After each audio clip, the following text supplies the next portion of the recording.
እንደምን አድራችኋል? እግዚአብሔርን አመሰግናለሁኝ። ዛሬ ደግሞ ለጥቂት ሳምንታት ክርስቶስ ተኮር በሆነ ትምህርት ላይ በጋራ እንድንማማር ቤተክርስቲያን የቤዛ ባፕቲስት ቤተክርስቲያን እድሉን ስላመቻችችልኝ ጌታን አመሰግናለሁ። ትምህርታችን የተዋጣለት እንዲሆን የሚረዳን ጌታችን ኢየሱስ ክርስቶስ ራሱ ነው። ስለዚህ አጠር ያለ ጸሎት ከእናንተ ጋር እንጸልይ። እድሎችን የምትሰጥ አንተ ነህ። ስለ አንተ መናገር የከበረ እድል ነው። ይህንን ለዓይኖቻችን ለልባችን ስለገለጥክ እናከብርሃለን። የተረዳነውን ያንተን ታላቅነት ያንተን አዳኝነት በወጉ እንድንረዳ ባሉኝ ጥቂት ሳምንታት ውስጥ ሐሳብህን በአግባቡ ወደ ወገኖቼ እንዳደርስ እንድትረዳኝ እለምንሃለሁ። እኔም በቆምኩበት ወገኖቼም በተቀመጡበት ያንተን ሐሳብ በወጉ ይረዱ ዘንድ አንተ እርዳቸው። መንፈስ ቅዱስ ኢየሱስ ክርስቶስ በተገለጠ ቁጥር ወደ ሰዎች ልብ ራሱን ይገልጣል። ከዚህም የተነሳ ትልቁን ኢየሱስ ክርስቶስን በዓይናችን ፊት እናየው ዘንድ እርዳን። ሁሉ ለአንተ ክብር ይሁን በኢየሱስ ክርስቶስ ያው ስም። ነገረ ክርስቶስን ማስተማር ብችል ደስ ይለኛል ብዬ ለእነ መርዳሳ ካወራው ወራት አልፈውታል እና ሁኔታዎች ተመቻችተው ዛሬ ላይ በዚህ ርዕሰ ነገር እንድንነጋገር ሆኗል እና ሁላችን በወጉ እንድናስብበት እኔም ራሴ ባጠናው ቁጥር በውስጥ ያገኘሁትን እርካታ ወደ እናንተ ለማድረስ ፈልጌያለሁ። የቤተ ክርስቲያን መሰረት ኢየሱስ ክርስቶስ እንደሆነ እኛን ለድነት ያበቃን እሱ እንደሆነ የሁል ጊዜ ቃላችን ነው። ግን ይሄ ኢየሱስ ክርስቶስ እንዴት ነው የምንረዳው? ኢየሱስ ክርስቶስን በሚመለከት የተለያዩ አካላት በኢየሱስ ክርስቶስ ላይ ጥያቄ ፈጥረዋል።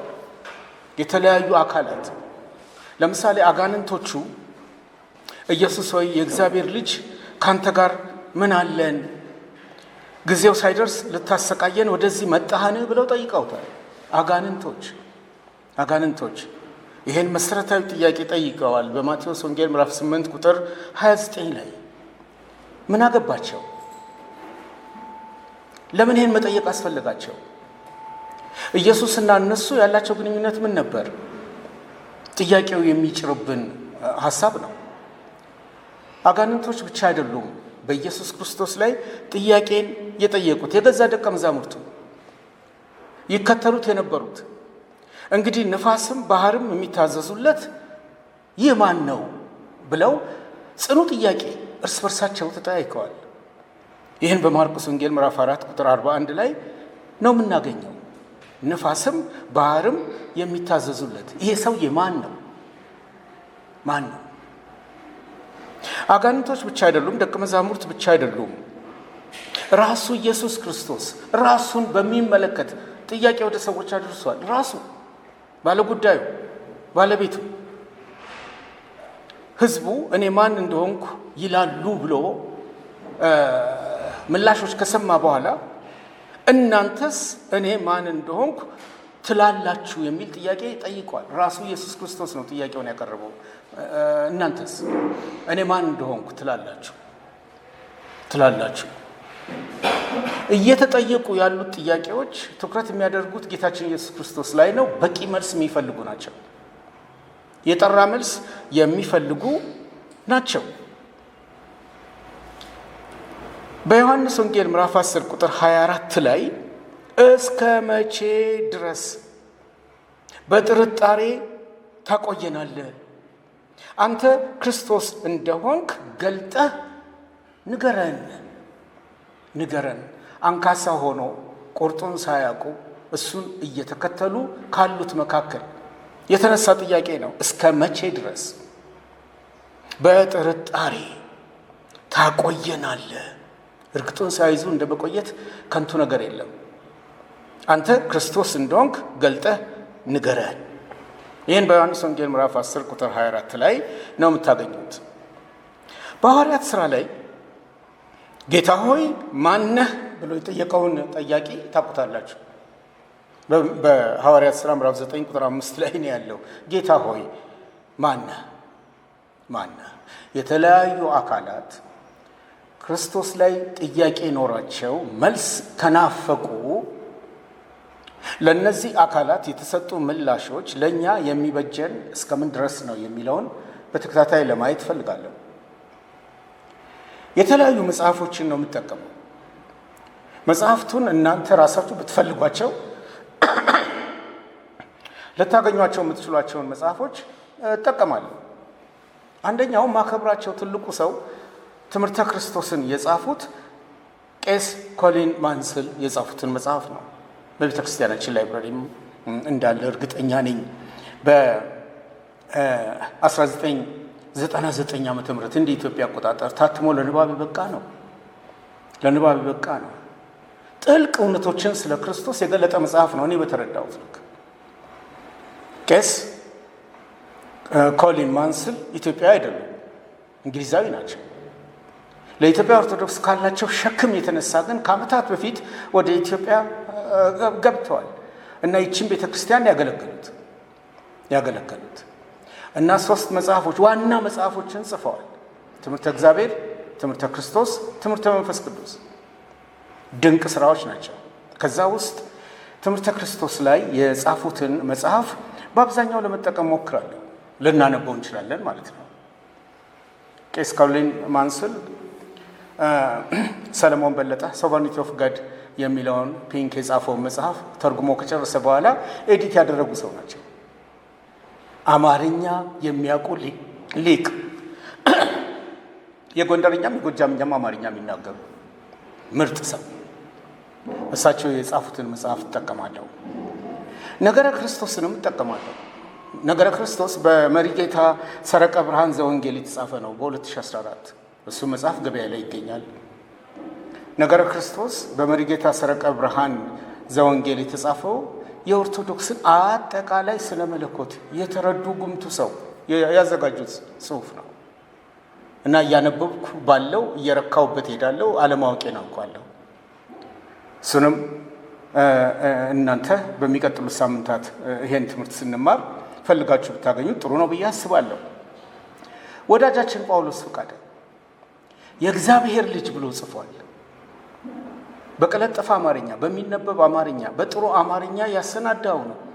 እጅግ ብዙ ድካም እንደደከመበት ያስታውቃል። ያያቸው ሰነዶች፣ ያጣጣማቸው ነገሮች ውስጡ በደንብ ነው የሚታዩት። የእግዚአብሔር ልጅ ኢየሱስ ክርስቶስ ነው።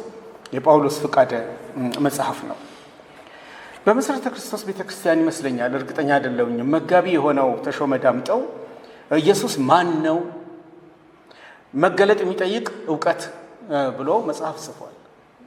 አሁን ከ2 ወር በፊት ደግሞ ዶክተር በድሉ ታንቆ ሌላ መጽሐፍ ጽፏል። እሱም ከገበያ ላይ በቅርቡ እገዛለሁ ብያለሁ።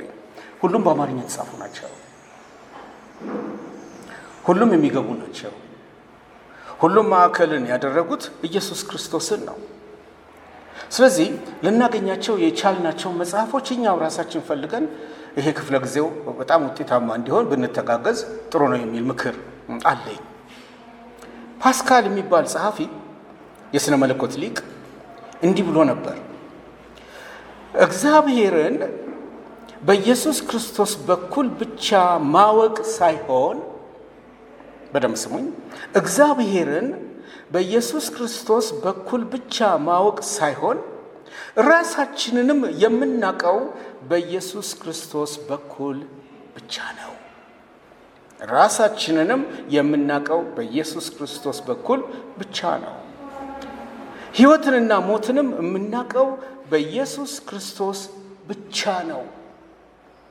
በኢየሱስ በኩል ካልሆነ በቀር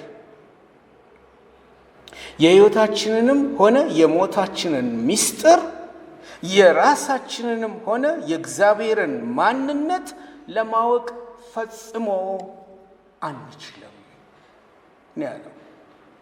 ይህን ሰው አላውቀው፣ ግን ከመጽሐፉ ያገኘሁትና ማዕከላዊ ጭብጥ አድርጌ ወደ እናንተ ለማድረስ ስፈልግ የገለጸበት አገላለጽ አስገራሚ አገላለጽ ነው። በቃ ኢየሱስ ክርስቶስን በልኩ በወጉ አለማወቅ የሕይወትና የሞት ጉዳይ ነው ማለት ነው። ሁሉ ነገር ተገጣጥሞ ያለው ከክርስቶስ ጋር ተያይዞ መሆኑን ነው ፓስካል የሚነግረን። በዛሬ ዝግጅቴ እንደ መግቢያም እንደ ክፍል አንድም አድርጌ የምጠቀመው የመረጥኩትን ርዕስ ነው። የመረጥኩት ርዕስ ይህን ትምህርት ምን ልበለው ብዬ ትምህርተ ክርስቶስ ልበለው፣ ነገረ ክርስቶስ ልበለው፣ የእግዚአብሔር ልጅ ልበለው፣ ኢየሱስ ማን ነው ልበለው የሚል ቴሌግራሙ ላይ እንዳስቀምጥኩላችሁ። ከዛ መጨረሻ ላይ ያደረኩት ግን ስነ ክርስቶስ የሚለውን መርጬ እሱን ያስቀምጥኩት። ስነ ክርስቶስ የተሻለ ስለሆነ ስነ ክርስቶስ ልናገርለት የፈለግኩትን ጭብጥ በትክክል መግለጽ ስለሚችል ስነ የሚለውን ተጠቅሜያለሁ። ስነ ከውበት ጋር ነው የሚገናኘው። ስነ ከጥነት ጋር ነው የሚገናኘው። ስነ ክርስቶስ ብለን ርዕስ ስንሰጥ የስነ ክርስቶስ ትምህርት ሁላችንን ደስ ብሎን ነገሩ ለካ እንደዚህ ነው ብለን እንድንነጋገርበት እንጂ ምንም አይነት አታካራ የሚያስፈጥር የስያሜ አገላለጽ ነው። ቅርጹን በአግባቡ ቅቡል በሆነ መንገድ ማቅረብን ነው የሚገልጸው። ስነ ባለበት ቦታ ላይ ሁሉ ይሄው ትርጉም ነው ያለው። ስነ መለኮትም ሲባል ይሄው ነው። በዮሐንስ ወንጌል ምዕራፍ 5 ቁጥር 39 ላይ ጌታችን ኢየሱስ ክርስቶስ እንዲህ የሚል ቃል ተናገረ። የተናገራቸው ለምሁራኑ ነው፣ ለፈሪሳውያኑ ነው፣ ለሕግ መምህራኑ ነው፣ ለሰዱቃውያኑ ጭምር ነው። በጊዜው የነበረውን ሕዝበ እስራኤልን ወደ እግዚአብሔር ለሚያስጠጉት እንዲያስጠጉ ኃላፊነት ለተሰጣቸው ሰዎች ነው የተናገራቸው። ያላቸው ምንድን ነው? እናንተ በቅዱሳት መጽሐፍት የዘላለምን ሕይወት የምታገኙ ስለሚመስላችሁ እነርሱን ትመረምራላችሁ። እነርሱም ስለ እኔ የሚመሰክሩ ናቸው አላቸው። እነርሱም ስለ እኔ የሚመሰክሩ ናቸው። የኢየሱስ ክርስቶስ ንግግር በመጽሐፍት ላይ ነው፣ በቅዱሳት መጽሐፍት ላይ ነው። ይህም በሚናገርበት ጊዜ 27ቱ የአዲስ ኪዳን መጽሐፍት አልነበሩም። በጭራሽ አንድም መጽሐፍ አልነበረም። የነበሩት በህብረተሰቡ የታወቁት እንደ መመሪያ ሆነው የሚያገለግሉት 39ኙ የብሉይ ኪዳን ቅዱሳት መጽሐፍት ናቸው። አሁን ኢየሱስ ክርስቶስ የሚናገረው ስለ እነዚህ መጽሐፍት ነው፣ ስለ ሌላ አይደለም። ስለ ቀደሙት 39 ቅዱሳት መጽሐፍቱን ይመረምራሉ። ሰዎቹ ከመጽሐፍቱ ያገኙትን ለሰዎች ያጋራሉ ካላቸው ኃላፊነት አኳያ። እሱን ግን ኮንፍሮንት ያደርጉት የነበረው የከበቡቱ ሰዎች ሁሉም በጅምላ መጨፍጨፍ አልችልም። ስለ ሁሉ የተናገረ አይመስለኝም። በዙሪያው ስለከበቡት በዚህ ማዕረግ ላይ ያሉት ስለጠየቁት ጥያቄ መልስ ሲሰጥ ነው ጌታ ኢየሱስ ክርስቶስ ይሄን ያለው። እናንተ በቅዱሳት መጽሐፍት የዘላለምን ሕይወት የምታገኙ ስለሚመስላችሁ እነሱን ትመረምራላችሁ። ማጥናት፣ መመርመር፣ መፈተሽ፣ በውስጡ ያለውን የራስ ገንዘብ ለማድረግ ከፍተኛ ጥረት ማድረግ ስራቸው ነበር። ግን እነሱ እየመረመሩት ያሉት እነዛ መጽሐፍት የሚናገሩለትን ዋነኛ ማዕከል እነሱ አጣውታል። የመልእክቶች መደምደሚያ የሆነው ኢየሱስ ክርስቶስ ሲመጣ ግን ፍንጭ ሰጣቸው። ስለ እኔ የሚመሰክሩ ናቸው ብሎ እነርሱም ስለ እኔ የሚመሰክሩ መጽሐፍት ናቸው ነው ያለው። እንዴት ይሆን በብሉይ ኪዳን ኢየሱስ ክርስቶስ የተገለጠው? በመጽሐፍት ሁሉ እሱ ማን እንደሆነ የተመሰከረለት በምን አቅም ልክ ነው? ይህን ማየት እና ይህን ማጥናት በጣም ተገቢ ነው ብዬ አስባለሁ። ከዚህም የተነሳ በተሾመ ዳምጠው በጻፈው ኢየሱስ ማን ነው ባለለት መግቢያ ላይ አንድ በጣም የሚገርም ምዕራፍ ሰጥቶለታል። መገለጥ የሚጠይቅ እውቀት ነው ያለው። ገና ምዕራፉን ሲጀምር መገለጥ የሚጠይቅ እውቀት። እነዛ ስለ እርሱ እንደሚመሰክሩ ያልተረዱት እነዛ ትላልቅ ሰዎች መገለጥ የሚጠይቀው እውቀት ተጋሪዎች ሳይሆኑ ቀርተው ይሆን? እሱ ጥያቄን በጥያቄ መፍጠር ስራ ስለሆነ እናንተ በራሱ እዩት። ግን የተሾመ ርዕስ መገለጥ የሚጠይቀው እውቀት ነው ያለው። ለዚህ ማብራሪያ አድርጌ ልወስድ የፈለግኩት ሉቃስ ምዕራፍ 10 ነው።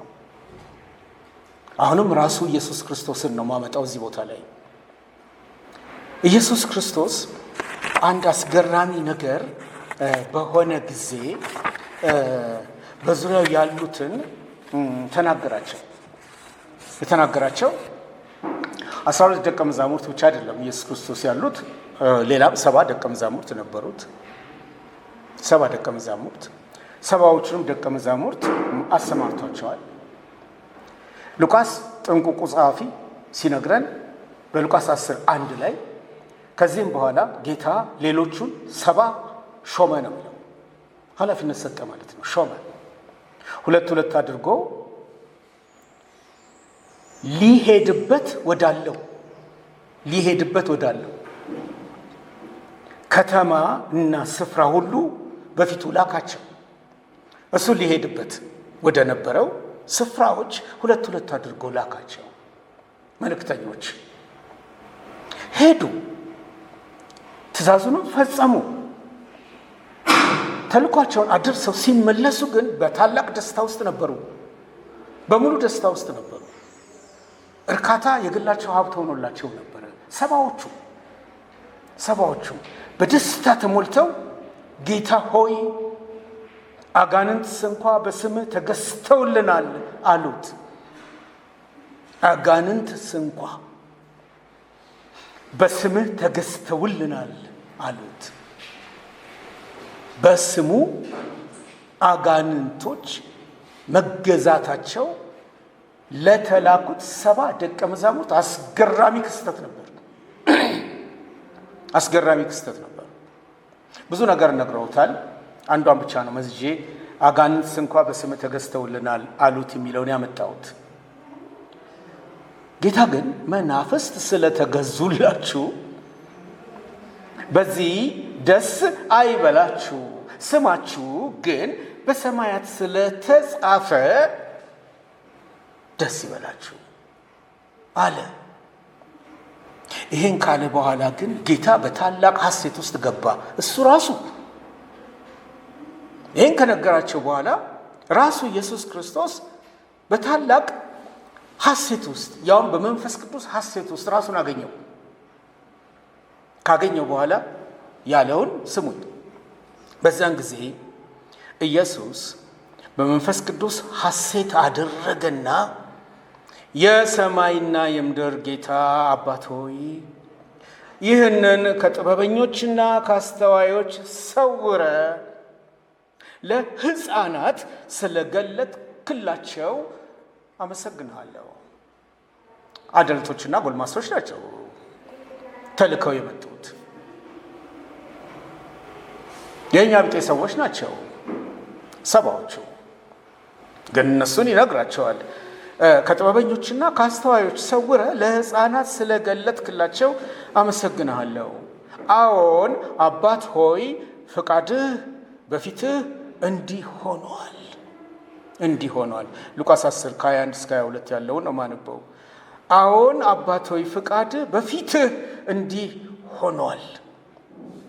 ሁሉ ከአባቴ ዘንድ ተሰጥቶኛል። ወልድንም በደም ስሙኝ። ቅድም ፓስካል ምናልባት ይህን ሀሳብ ያገኘው ከዚህ ከኢየሱስ ክርስቶስ ንግግር ሳይሆን አይቀርም። ወልድንም ከአብ በቀር የሚያውቅ የለም። የተቆረጠ ጭብጥ። ወልድንም ከአብ በቀር የሚያውቅ የለም። አብንም ማን እንደሆነ ከወልድ በቀር ወልድም ሊገለጥለት ከሚፈቅድ በቀር የሚያውቅ የለም አለ።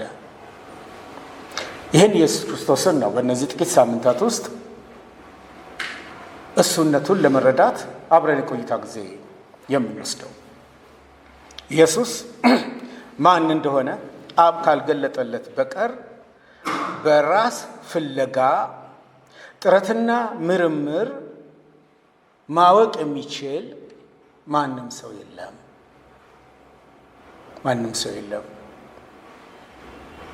ስለዚህ ማንነቱ የሚታወቀው አብ በገለጠው መሰረት ብቻ ደግሞ ነው። አብ በገለጠው መሰረት ብቻ።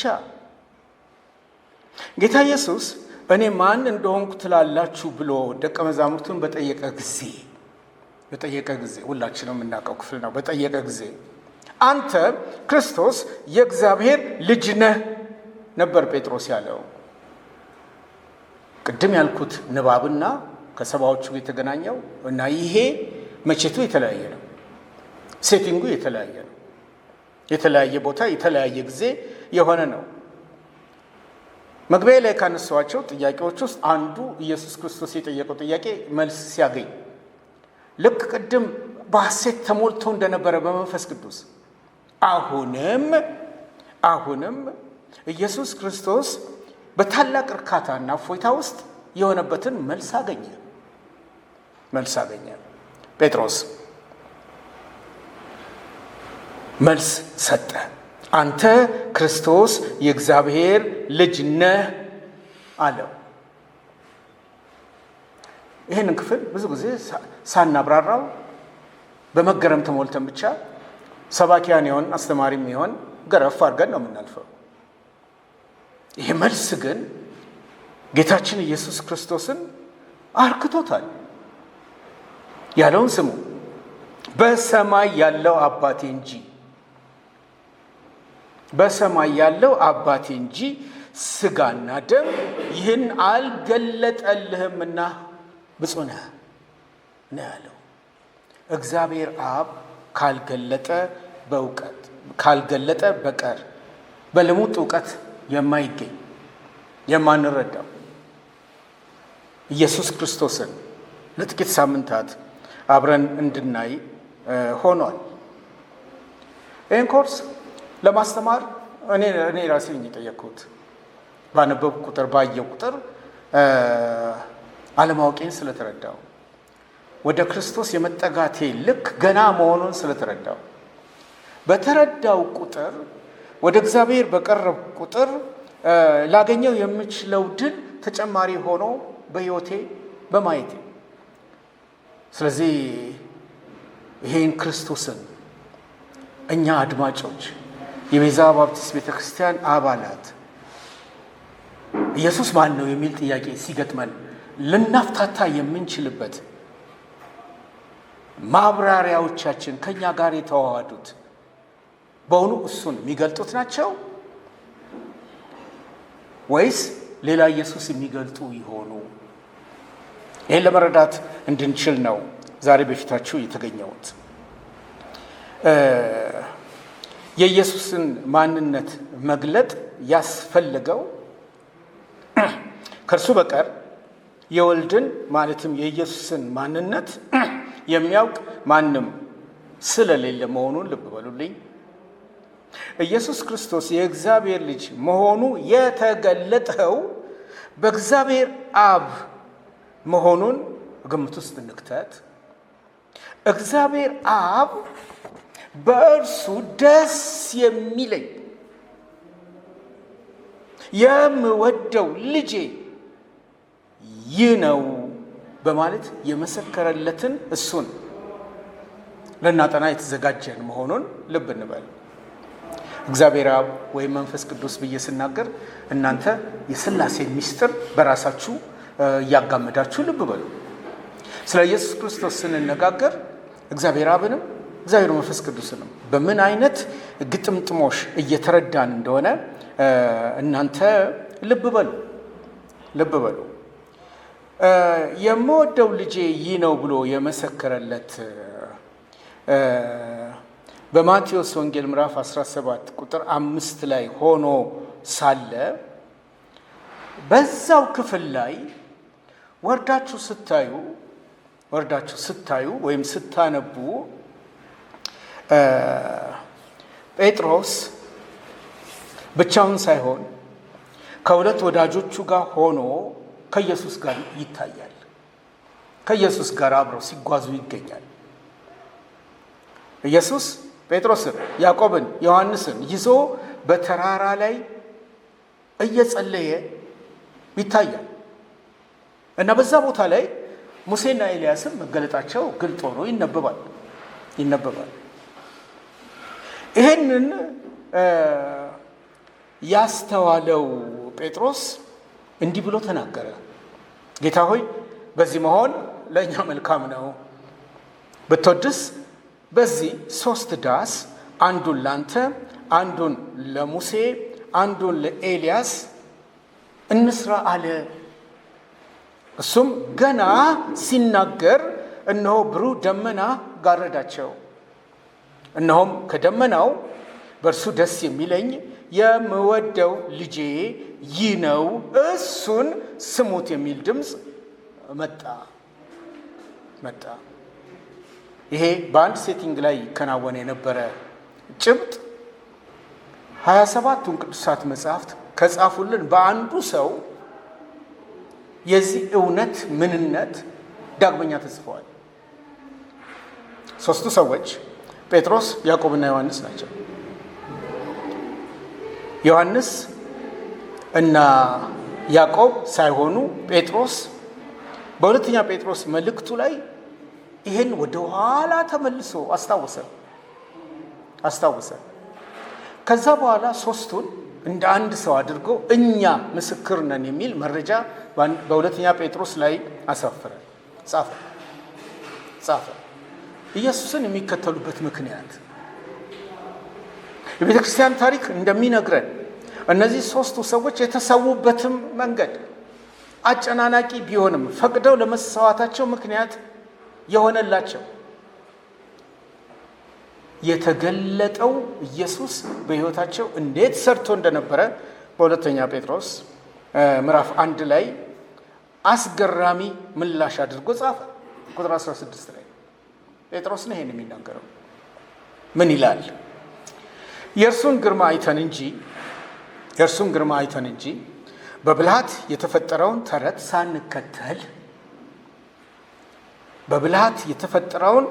ተረት ሳንከተል የጌታችንን የኢየሱስ ክርስቶስን ኃይልና መምጣት አስታወቅናችሁ። ከዛስ ከገናናው ክብር በእርሱ ደስ የሚለኝ የምወደው ልጄ ይህ ነው የሚል ያ ድምፅ ቅድም በማቴዎስ 17:15 ላይ የተከናወነውን ነው የሚነግረን።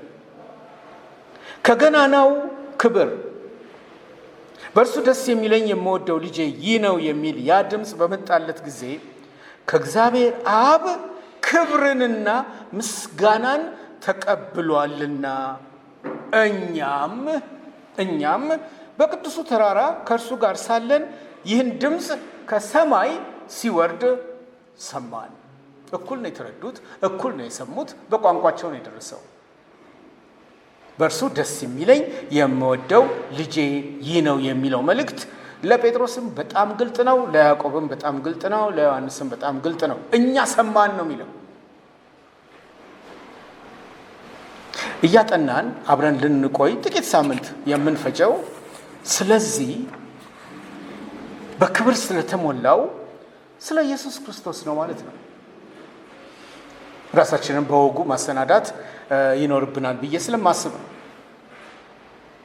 ኢየሱስ የእግዚአብሔር ልጅ ነው ተብሎ የተሰበከውም እግዚአብሔር የጌታ ኢየሱስ ማንነት ለሰዎች በመግለጡ መሆኑን እንድንረዳ ፈልጋለሁ። ያም መገለጥ የእርሱ ለሆኑት የመሰረት ድንጋይ ሆኖ አገልግሏል። ይሄ ቃል የኔ ቃል አይደለም፣ መጋቢው የጻፈለት ቃል ነው። የእርሱ ለሆኑት ያ መገለጥ የመሰረት ድንጋይ ሆኗል። መገለጥ አብም ማን እንደሆነ ከወልድ በቀር የሚያውቅ ማንም የለም። ስለዚህ ሰዎች የአብን ማንነት መረዳት የሚችሉት ወልድ በገለጠላቸው መሰረት ብቻ ነው። ለዚህ ነው ዮሐንስ ወንጌል ሲጀምር እግዚአብሔርን ያየው 50 ሰዎች ተገኝተዋል ነው ያለው ኢየሱስ ክርስቶስ። እግዚአብሔርን ያየው አንድ ስንኳ የለም፣ አንድ ስንኳ የለም። በእቅፉ ያለው አንድ ልጁ እርሱ ተረከው የተባለው ዮሐንስ ወንጌል ምዕራፍ 1 ቁጥር 18 ላይ ነው የሚገኘው። ይሄ በጣም መሰረታዊ ቃል እንደሆነ ልብ በሉልኝ። እግዚአብሔርን ያየ ማንም የለም። በእቅፉ ያለው ኢየሱስ ክርስቶስ ብቻ ገልጾታል፣ ተርኮታል። ይሄ ኢየሱስ ክርስቶስ በዚህ መንገድ የተገለጠ ከሆነ ስለ ኢየሱስ ክርስቶስ መማር ያስፈለገበት የተወሰኑ ምክንያቶች ምንድን ናቸው? እነሱን አይተን እንጨርሳለን። ምን ስለሆነ ነው? እንደ ምኒልክ አስፋው አነጋገር ምን ይጠበስ? ስለ ኢየሱስ በማውራት ምን ይምጣ? ሊመጣ ያለውን በወጉ እንድናቅ የተወሰኑ ጥቂት ክፍሎችን እንደ መግቢያ ተናግሬ ጨርሳለሁ።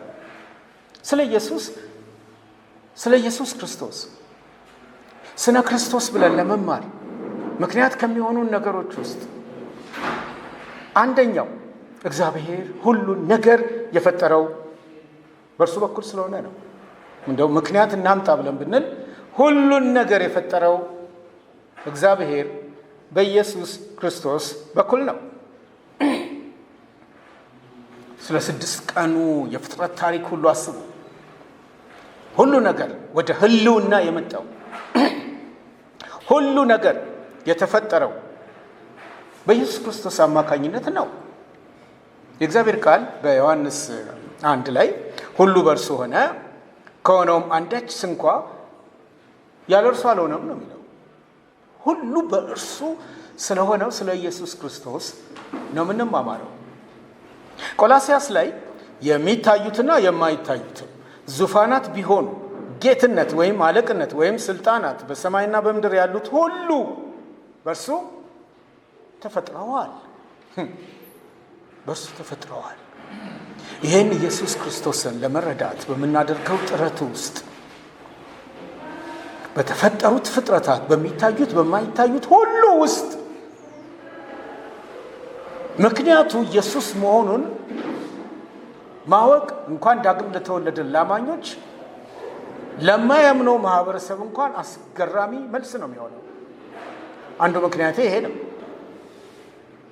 ሌላው ሁለተኛው እንደ መግቢያ ላነሳ የምፈልገው እግዚአብሔር የሚናገረው በእርሱ በኩል ብቻ ነው። እግዚአብሔር የሚናገረው በኢየሱስ ክርስቶስ በኩል ብቻ ነው። ከጥንት ጀምሮ እግዚአብሔር በብዙ አይነትና በብዙ ጎዳና ለአባቶቻችን በነቢያት ተናግሮ ሁሉን ወራሽ ባደረገው ደግሞም ዓለማትን በፈጠረበት በልጁ በዚህ ዘመን መጨረሻ ለእኛ ተናገረን ብሎ ነው የደመደመው። ለእኛ ተናገረን በማ በኩል? ኃይለ ማርያም በማን በኩል? እያደመጣችሁኝ መሆኑን ለማረጋገጥም ብዬ ነው። እንደዚህ መተናኮሌ አይቀርም። አይናችሁን እያየው አንድ ጥያቄ ስም ጠርቼ ጠይቃለሁ። አዎ እድሜ ይስጥልኝ። ዓለማትን በፈጠረበት ከአንደኛው ጋር አገናኝቶታል። ዓለማትን በፈጠረበት በልጁ በዚህ ዘመን መጨረሻ ለእኛ ተናገረን። እግዚአብሔር የሚናገረው በዋናነት በኢየሱስ ክርስቶስ በኩል ነው። ሌላም ነጥብ አለኝ። በውስጣችን የተሰወረ የእግዚአብሔር ምስጢር በእኛ ዘንድ እንዳለም ማወቅ አለብን። ያ የተሰወረው ምስጢር ሌላ አይደለም፣ ራሱ ኢየሱስ ክርስቶስ ነው። ራሱ ኢየሱስ ክርስቶስ ነው። በቆላስያስ መልእክት ውስጥ ይህም ቃል ይላል ሐዋርያው ጳውሎስ ነው፣ ከዘላለምና ከትውልዶች ጀምሮ ተሰውሮ የነበረ ምስጢር ነው። አሁን ግን ለቅዱሳኑ ተገልጧል። ዳግም ለተወለዱት በእሱ ለተጠሩት ለተገለጠላቸው ይህም ቃል ከዘላለምና ከትውልዶች ጀምሮ ተሰውሮ የነበረ ምስጢር ነው። አሁን ግን ለቅዱሳኑ ተገልጧል። ለእነርሱም እግዚአብሔር በአሕዛብ ዘንድ ያለው የዚህ ምስጢር ባለጠግነት ምን እንደሆነ ሊያስታውቅ ወደደ። በተገለጠላቸው በኩል ወደደ። ምስጢሩም የክብር ተስፋ ያለው ክርስቶስ በእናንተ ዘንድ መሆኑ ነው የሚለው። በእናንተ ዘንድ መሆኑ ነው። ይህን ኢየሱስ ክርስቶስን በልኩ ስንረዳው፣ በተገለጠው ልክ ስናቀው የምንገዛበት አቅምም እየጨመረ ነው የሚሄደው ብዬ አስባለሁ። ይሄ ኢየሱስ ክርስቶስ በሰማይ ያለው ብቸኛው አማላጃችን እሱ ብቻ ነው። አማላጅ የሚለው ነገር ሲነሳ ምቾት የማይሰጣቸው ቤተ እምነቶች አሉ።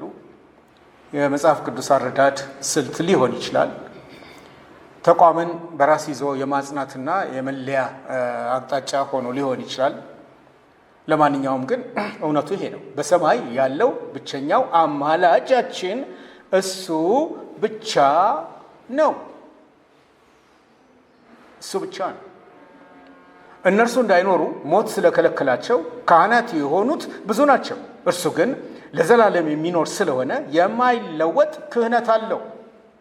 ስለ እነርሱም ሊያማልድ በሕይወት ይኖራል። ስለዚህ ደግሞ በእርሱ ወደ እግዚአብሔር የሚመጡትን ፈጽሞ ሊያድናቸው ይችላል። ዕብራውያን 7:23 ላይ ያለ ነው። የኢየሱስ ክርስቶስ አማላጅነት ቀጣይነት አለው።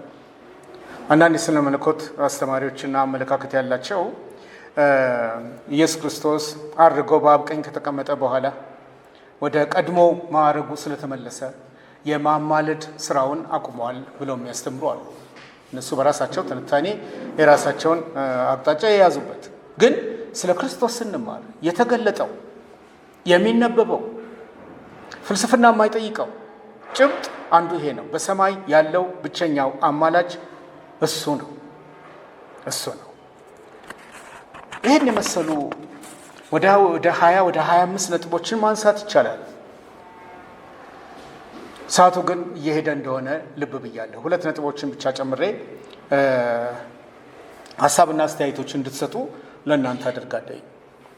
ጽድቅም፣ ጥበብም፣ ቅድስናም፣ ቤዛነትም ከእግዚአብሔር ዘንድ የምናገኘው እያንዳንዳችን በእርሱ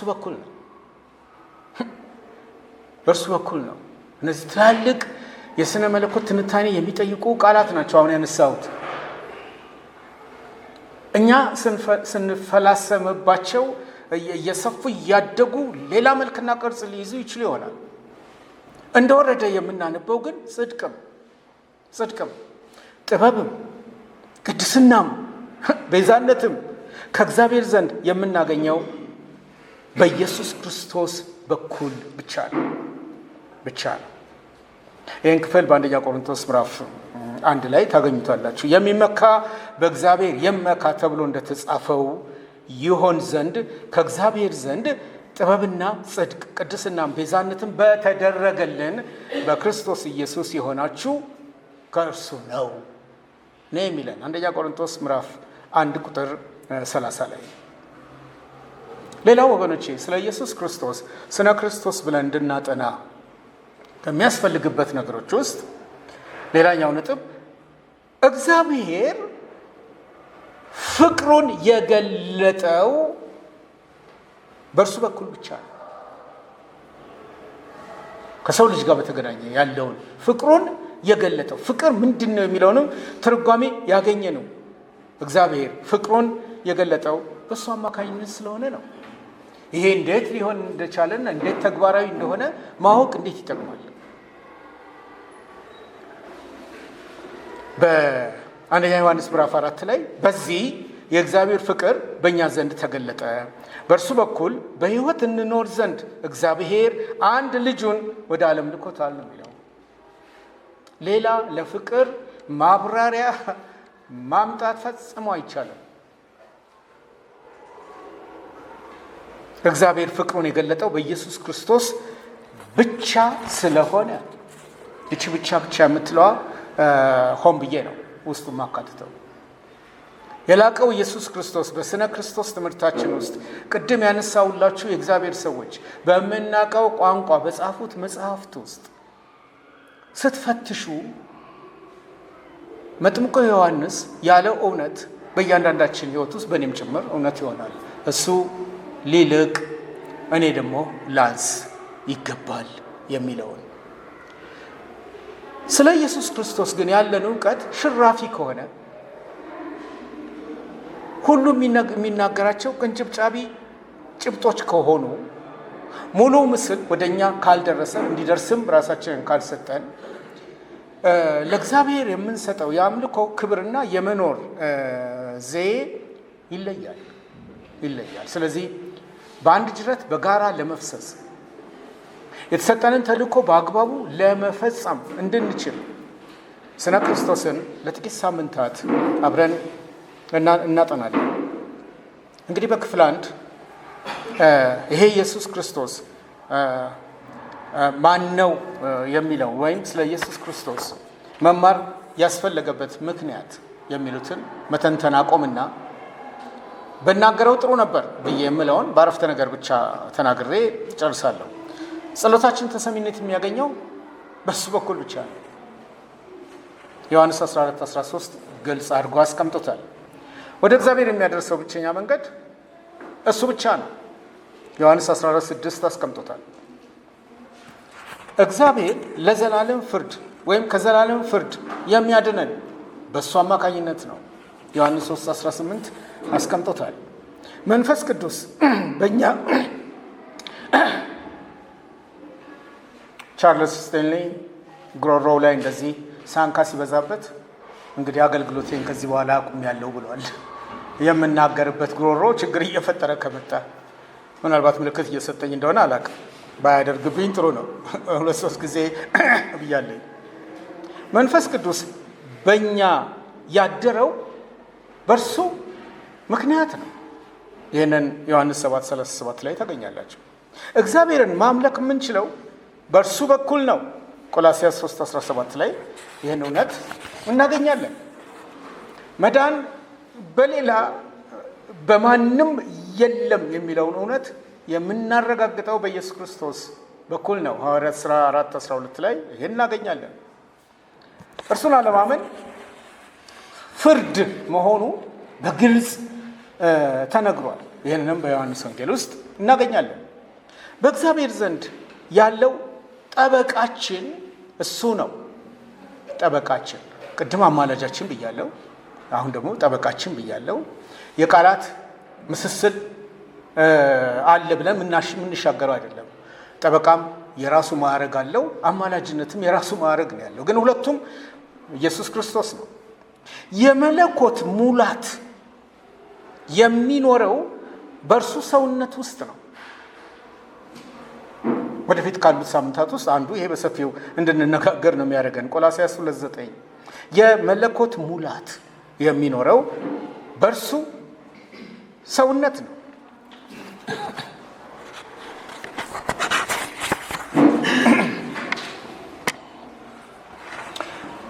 የእግዚአብሔር የተስፋ ቃሎች ፍጻሜ የሚያገኙት በኢየሱስ ክርስቶስ በኩል ብቻ ነው። የተስፋ ቃላት የስብከታችን ርዕስ እሱ ብቻ ነው።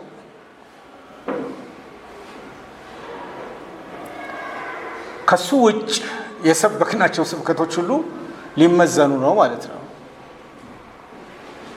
ቤተ ክርስቲያን ስብከት አላት ከተባለ ስብከቷ ኢየሱስ ክርስቶስ ብቻ ነው።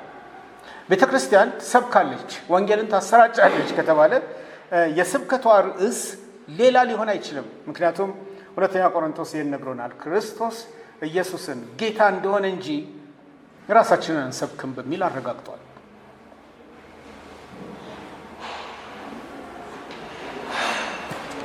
የቤተ ክርስቲያን መስራች እና መሰረት እሱ ብቻ ነው። ማቴዎስ 16:18 ላይ ይሄን ነው የምናገኘው። ያለ እርሱ ምንም ማድረግ አንችልም። ዮሐንስ 15:5 ላይ ይሄንን እናገኛለን። በመነሻ ነጥቤ ላይ እንዳልኩት የጥበብና የእውቀት መዝገብም እሱ ራሱ ነው። የጥበብ መዝገብ እሱ ራሱ ነው። ቆላስይስ 2 ላይ ይሄንን ነው የምታገኙት። ሌላው ታላቁ አምላካችንና መድኃኒታችን እሱ ራሱ ነው። ታላቁ አምላካችንና መድኃኒታችን እርሱ ስለሆነም ነው ስነ ክርስቶስን የምናጠናው። አምላክም ሰውም ስለሆነው ስለሱ ነው የምናጠናው። ይሄንም ባነበው ጥሩ ነው። ቲቶ 2 ላይ የተባረከው ተስፋችን እሱም የታላቁ አምላካችንን የመድኃኒታችንን የኢየሱስ ክርስቶስን ክብር መገለጥ እየጠበቅን እንኖራለን የሚለው ቲቶ። በዚህ ውስጥ ታላቁ አምላካችንና መድኃኒታችን እሱ እንደሆነ ገልጾልናል። ስጀምር ልብ ብላችሁ ከሆነ እናንተ በመጽሐፍት የዘላለም ሕይወት እንዳላችሁ ይመስላችኋል በሚለው ነው የጀመርኩት። ዮሐንስ 1:46 ላይ ሙሴ በሕግ ነቢያትም ስለ እርሱ የጻፉለት አዳኝ እሱ ብቻ ስለሆነ ነው ይህንን ትምህርት የምንማረው። በዮሐንስ ወንጌል ምዕራፍ 1:46 ላይ የሚለው ይሄ ነው። ሙሴ በሕግ ነቢያትም ስለ እርሱ የጻፉትን የዮሴፍን ልጅ አግኝተነዋል ስለተባለ። ስለዚህ ወገኖቼ ስነ ክርስቶስ፣ ነገረ ክርስቶስ፣ ትምህርተ ክርስቶስ፣ ኢየሱስ ማን ነው፣ የእግዚአብሔር ልጅ ብለን የተለያየ ስያሜ ብንሰጠውም ለእኔ ትምህርት ስነ ክርስቶስን መርጬ ክርስቶስን ማዕከል ያደረጉ ተከታታይ ትምህርቶችን በሚቀጥሉት 4-5 ሳምንታት ጨምረን አብረን እንመክራለን። ለዚህ ማለዳ ይህን ያህል ከሄድን በቂያችን ነው። እናንተ ግን በዚህ ትምህርት ውስጥ ዝግጅቱ ምን ቢያካትት ጥሩ ነው ብላችሁ ታስባላችሁ? አንድ ሁለተኛ፣ አሁን በሰጠሁት ገለጣ የምታነሱት ጥያቄና አስተያየትስ ምንድን ነው? የሻይ ሰዓት የለንም። ሻይ ጠጣለሁ ብዬ ነበር የመጣሁት። የሻይ ሰዓት እንደሌለ ዲያቆኑ እዚህ ጽፎ ሰጥቶኛል። ማናችሁም ርቃችሁ እንዳትሄዱ የሚለውን ልብ በሉ። አስተያየትና ጥያቄዎች